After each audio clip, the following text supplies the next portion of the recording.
yung garlic, yellow onions, red, tsaka shallot.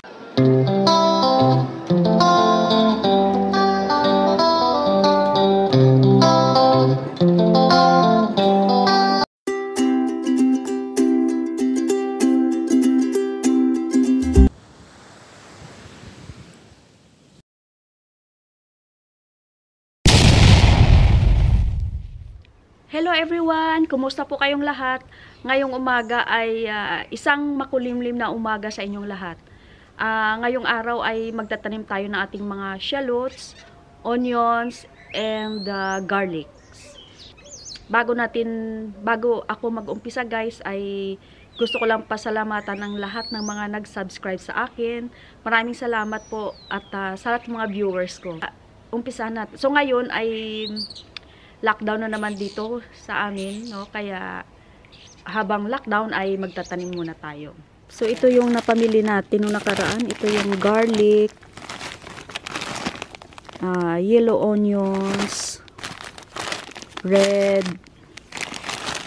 tsaka shallots. Tsaka bumili din ako ng tulip. Yan, pero ito later na lang. So unahin ko muna yung garlic kasi medyo matagal ito kasi isa-isahin pa natin yan tanggalin.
So, ayan guys, okay na to.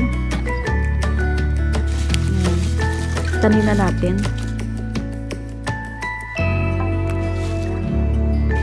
Ito malalaki. I hope na malaki din ang ma-harvest natin. Transform muna ako guys. Suot muna tayo ng ating uniform pang garden.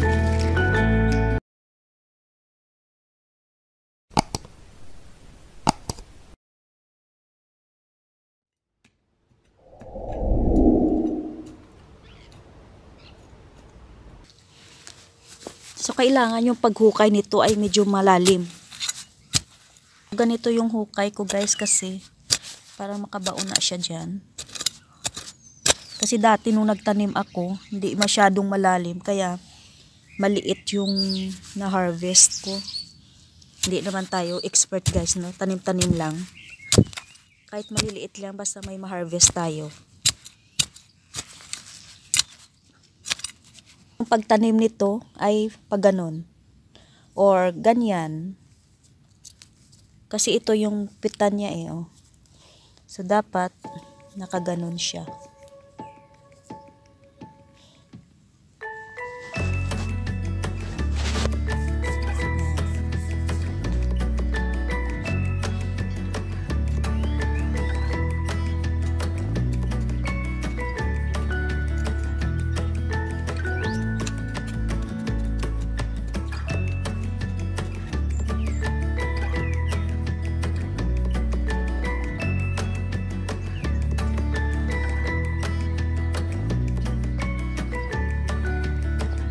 So, ayan guys, kinukayan ko na lahat para lagay na lang tayo ng lagay.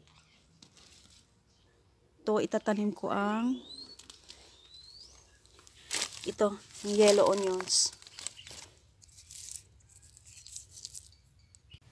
So, kagaya ng garlic, pag ganito din yung ating tanim. Or ganyan. Pero ako mas ganito. Ito na yung nakasanayan ko. Tapos yan. Makita kayong mga buto-buto guys ng mga ganyan. Mga meat. Yan. Buto ng chicken. Yan, nilalagay namin yan guys sa compost kasi nakakatulong yan ng pampataba ng pananim. Kumbaga ba vitamins. Ayan o, tingnan mo. Mga buto-buto yan o. Ayan. So, ganyan ang ating pagtanim. Yan. Nilaliman ko ng konti para makaprotect din siya pag taglamig.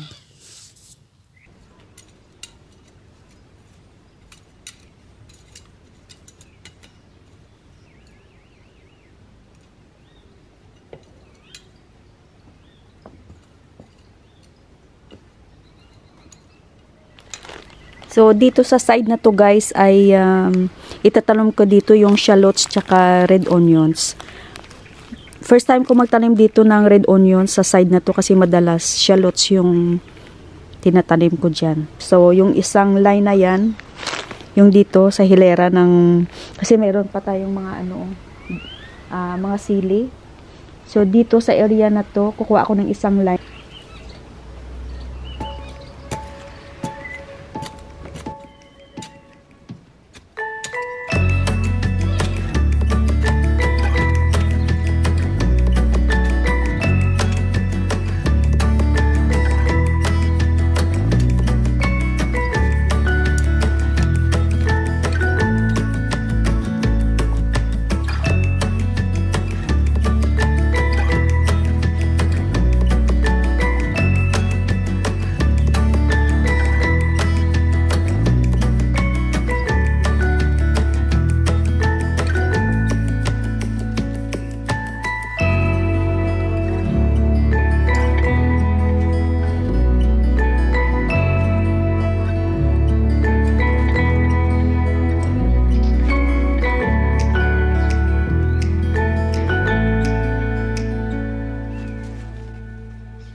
So, ayan guys, natapos na natin itanim. So, naubos natin yung red at saka shallots dito sa area na to.